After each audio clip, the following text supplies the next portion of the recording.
In room 201 of a small hotel in Pattaya, Thailand, a horrific scene left even seasoned police officers shaken. Blood had dried on the white tile floor, and all that remained was an eerie silence following a fateful night. Pattaya, the city that never sleeps with its brilliant neon lights and music echoing through the streets, where millions of tourists come seeking different experiences. But behind that glittering facade, a brutal crime had just occurred that would shake this coastal city to its core. The central figure in this story was Waranan Panacha, a transgender woman with a strong will from rural Thailand. Born into a modest family in a peaceful northern village, she was the youngest child, beloved alongside her older brother and sister. Old photographs still preserve images of a thin teenager before she found her true self. While the exact moment Waranan decided to begin her gender transition journey isn't clear, when she chose to live as her authentic self, she adopted a new name and was affectionately called Mina by everyone. After graduating high school, instead of pursuing the traditional university path, Mina chose to study Chinese with hopes of opening new opportunities in Taiwan. 2 years of hard work on that beautiful island not only helped her mature, but also allowed her to save a considerable sum of money. Returning home, Mina began new work in a specialized service industry that anyone could implicitly understand in a place like Pattaya. To perfect her appearance and boost her confidence, Mina invested significantly in cosmetic surgeries. At just one hospital in Bangkok, she underwent at least 3 to 4 procedures, with the most recent in early 2025. The dramatic changes in her appearance brought Mina more opportunities in her work. With stable income, she could save about $270 per month, 10,000 baht. What was admirable about Mina was her filial devotion. Instead of spending lavishly like many other young people, she consistently sent money home to her family. This money had become the main source of income, helping her parents share life's burdens. Thanks to her daughter's silent sacrifice, Mina's family gradually became more prosperous. The once modest house in their hometown had been rebuilt into something more substantial, the clearest evidence of the years she had worked tirelessly. To those around her, Mina embodied kindness, an open, gentle girl who was always polite to everyone. Her love for family was her most special quality. Mina often shared with her parents her simple but meaningful dreams. Someday, when she had saved enough money, she would take her parents traveling around the world, from China to Europe's dreamy roots. Those dreams were still fresh in memory when the whole family had just celebrated Songkran together in a joyful and warm atmosphere in mid-April.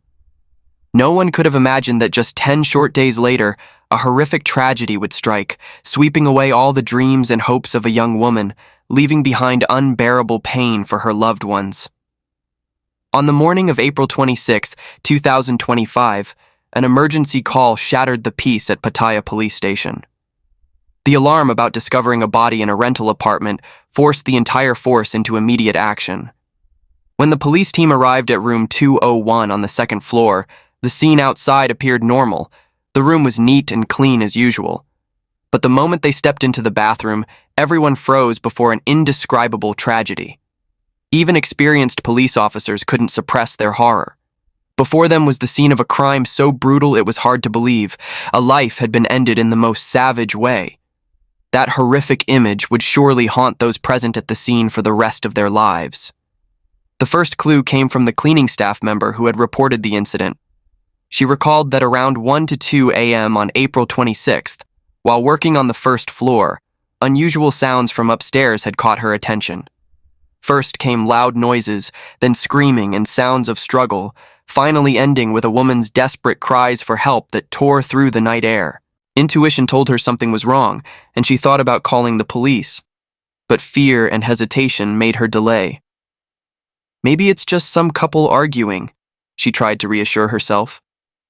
When silence enveloped the upper floor again, she tried to rest despite her worry. However, the uneasy feeling didn't subside when dawn broke. Finally, she decided to report to the hotel management. When both opened room 201 under the pretext of cleaning inspection, the scene in the bathroom left them speechless, a tragedy beyond their worst imagination. Through checking accommodation registration records, police quickly identified the room renter as Tongyuan, a Chinese tourist. He had checked in on April 25th, paying 3,600 baht, about $97, for 6 nights' stay. Tongyuan, born in 1983 and currently 42 years old, was from Hubei province, worked as a welder, and had no criminal record. According to immigration data, this was his 4th visit to Thailand. His first time was with a tour group, while subsequent visits were solo trips, showing he was quite familiar with the Pattaya area. Notably, the hotel he chose this time was the same place he had stayed during previous visits. Hotel security camera footage captured Tongyuan leaving the hotel hours before the body was discovered, carrying a large backpack and a black plastic bag.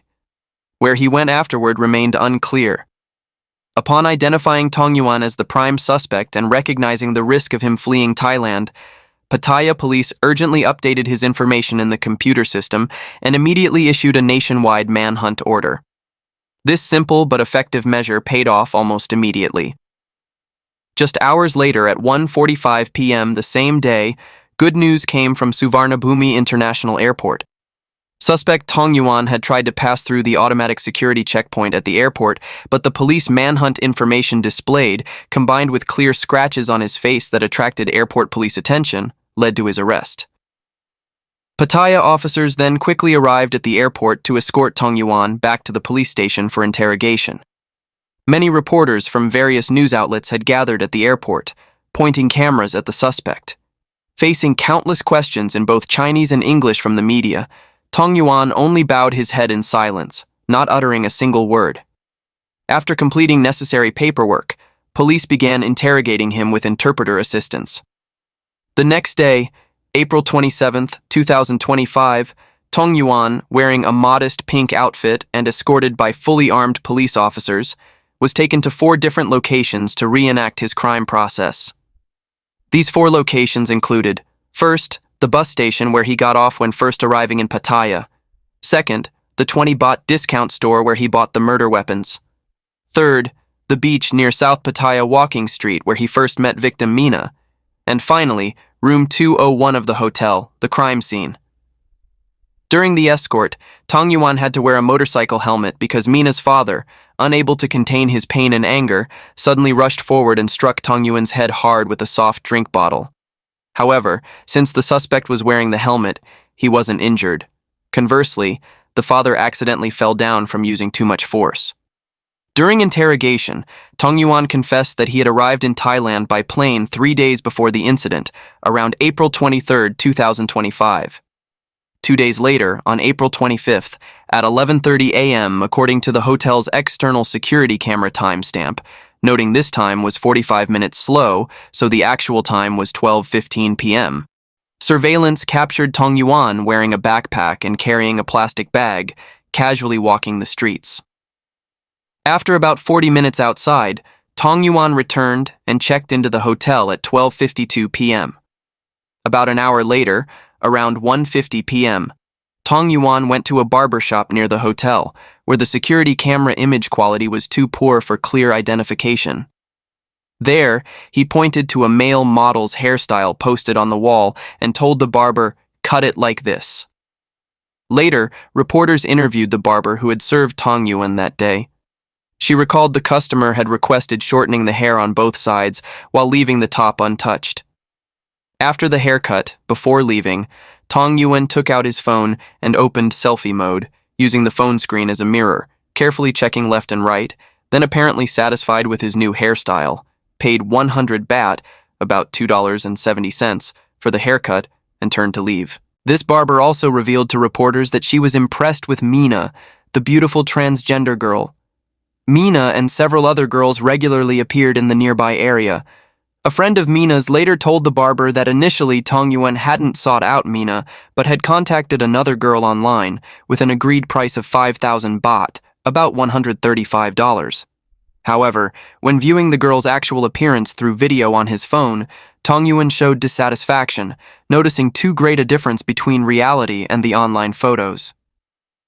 The girl was quite straightforward and immediately returned the 5,000 baht that Tongyuan had paid in advance. Looking back, that girl was truly lucky to have avoided a tragedy.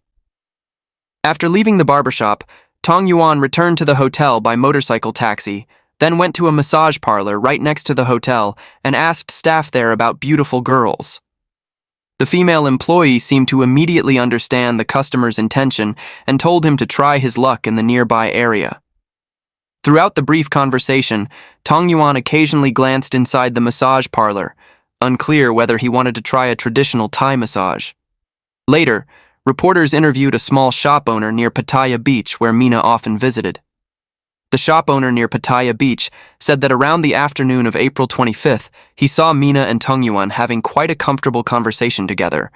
As mentioned, having lived and worked in Taiwan, Mina could communicate fluently in Chinese, so there were no language barriers in the exchange with Tongyuan. According to the vendor, Mina regularly walked along the beach with 3 to 4 other friends to approach and solicit tourists. Young girls with small, slender figures like Mina were particularly favored by Asian tourists. The meeting between Mina and Tongyuan that afternoon went very smoothly, without any disagreement or conflict. After exchanging contact information, Tongyuan left the beach area. Based on gathered information, police determined that the two had connected through the WeChat app right at the beach area and agreed on a price of 8,000 baht, about $216, for services at the hotel room, with the time arranged for that same evening. According to hotel security camera images, at 9:14 p.m., Tongyuan left the hotel with only a mobile phone, having changed from his initial white shirt to a blue one. His only destination was a 20 baht convenience store in the nearby area. Just 9 minutes later, at 9:23 p.m., the store's surveillance camera recorded him buying a total of 6 items, including 2 rainbow-patterned bags of different sizes, several transparent plastic bags measuring about 8 by 12 inches, 2 large black garbage bags, and most importantly for this case, a pair of scissors. In fact, the scissors he used during the crime weren't the yellow-handled type as in some initial images. From the surveillance video during payment, it's clear Tongyuan bought curved blade scissors with half the handle red and half yellow. The total purchase amount was about 348 baht, about $9.40, and Tongyuan paid in cash. By 10:14 p.m., Tongyuan had returned to the hotel and called to arrange for Mina to come to his room. Just after 11 p.m., Tongyuan once again left the hotel. At the same time, Mina had just arrived outside the hotel by motorcycle taxi.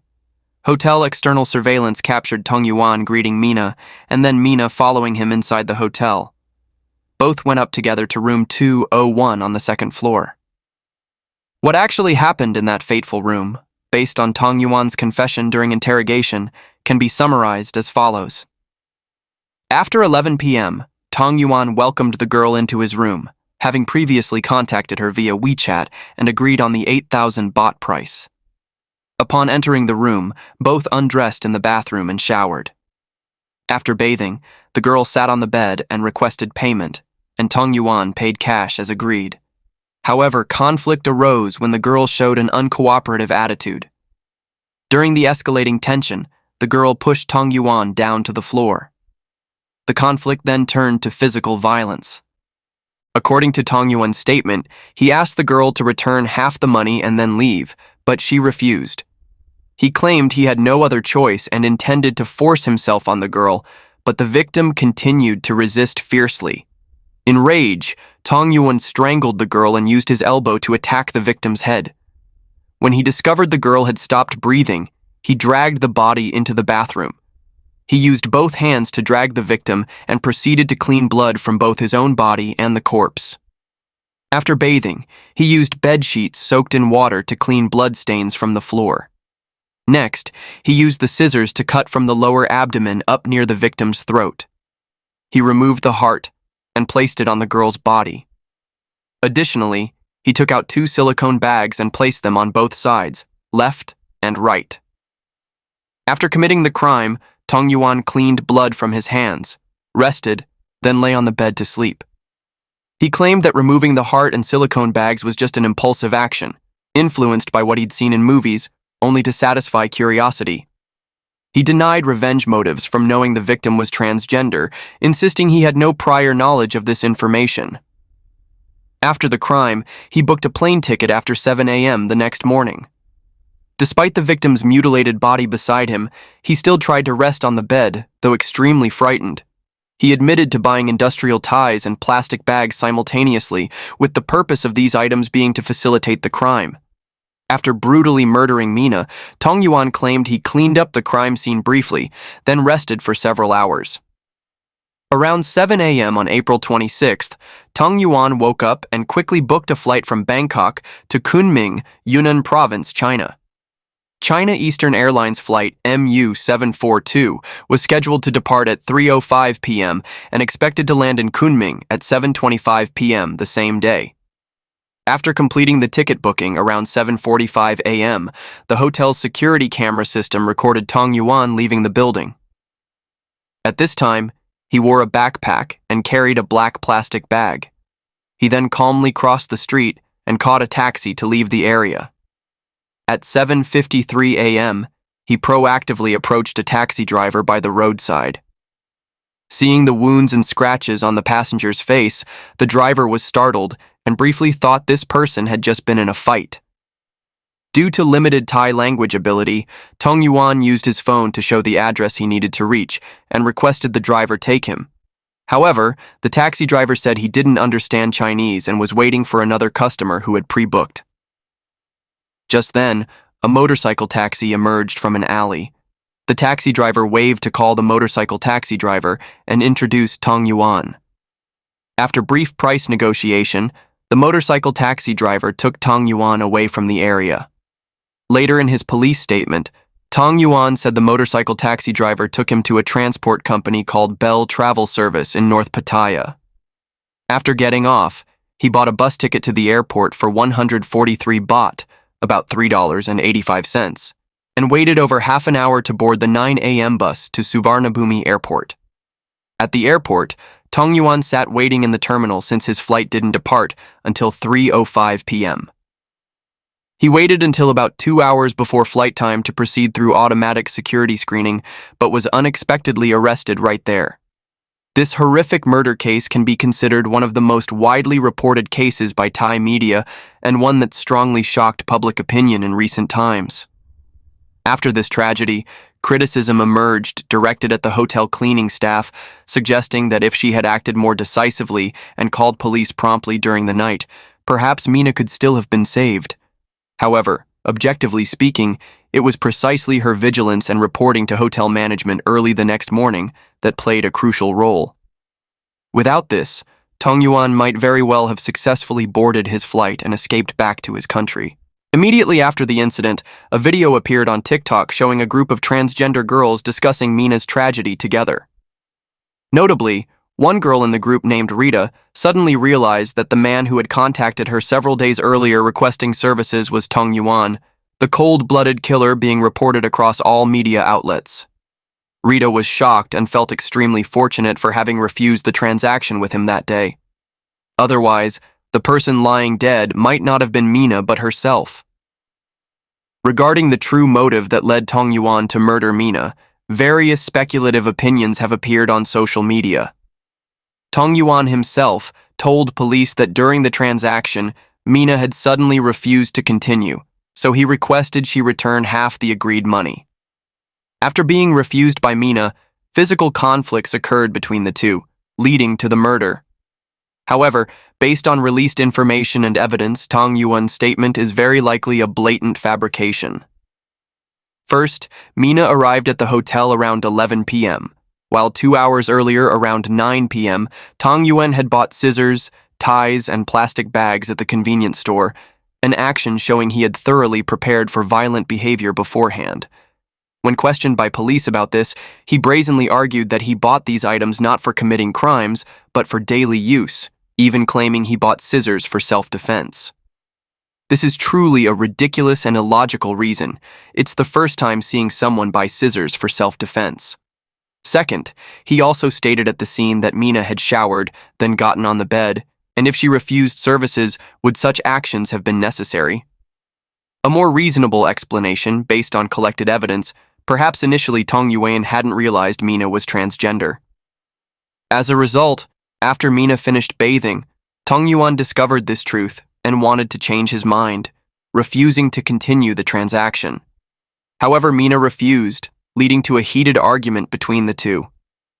Although examining the purchase of crime tools suggests Tongyuan had planned the crime beforehand, some other evidence suggests that when first arriving in Thailand, perhaps he wasn't completely certain or determined to carry out this cruel act.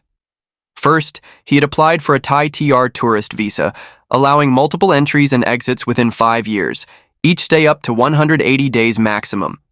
In principle, as a Chinese citizen, Tongyuan could have visa-free entry to Thailand for 30 days. His specifically applying for a tourist visa perhaps showed he truly loved Thailand and was considering staying long-term. Because if purely to satisfy sick psychology through committing murder, he should have chosen to resolve things quickly within the 30-day visa-free period, completely unnecessary to apply for a long-term visa type. Second, the timing of his flight ticket purchase was after murdering Mina. If he had truly planned everything far in advance, he should have bought return flight tickets first, then after committing the crime, immediately boarded the plane home. Buying round-trip tickets at the last minute shows he either wasn't truly quick-thinking, believing he wouldn't be caught so quickly, or perhaps he had truly acted impulsively when committing the crime. Another crucial issue in this case is the disappearance of victim Mina's left lung without a trace. In fact, as of now, the forensic autopsy report hasn't been officially released, but the victim's right lung remained intact. However, the left lung wasn't found at the crime scene, and information about this mysteriously missing lung was leaked to media even before Tongyuan was brought to identify at the scene. Therefore, regarding the missing left lung issue, police specifically questioned Tongyuan about whether, besides the silicone chest implants and heart, he had removed any other internal organs from the victim. Although Tongyuan firmly insisted at the time there were only those items, reporters present at the scene and public opinion didn't trust this statement. Countless mysterious rumors spread, each more bizarre and horrifying than the last. Some believed Tongyuan had admitted his crime inspiration came from television and film content he had watched previously. Other rumors suggested that surveillance video released by police showed Tongyuan carrying a black bag when leaving the hotel for the airport. They suspected Mina's left lung was inside that bag and believed Tongyuan had definitely participated in an organ trafficking ring, selling Mina's lung to Thailand's black market. Because a circulated image showing black market human organ prices indicated a human lung could be worth over 9 million baht, about $243,000, even higher than the price of liver, kidneys, eyes, and other important organs. Facing increasingly widespread speculation and suspicion in public opinion, Thai police finally issued an official response about the missing lung issue. They confirmed no internal organs were found in the backpack Tongyuan carried when leaving the hotel for the airport. Inside were only 2 bottles of mineral water, some clothes and personal items, victim Mina's phone, and about 80,000 baht, about $2,160, in cash.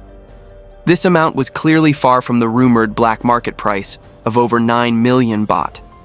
Considering he had booked the hotel room for 6 days, the 80,000 baht was quite reasonable for typical travel expenses. Furthermore, police strictly declared that this case had absolutely no connection whatsoever to human organ trafficking activities. The case remains under investigation, and official autopsy results will need over another month to be released. Therefore, police hope everyone won't make baseless speculations to avoid causing public panic. And that's it for today's case. Thanks for watching and see you in the next videos.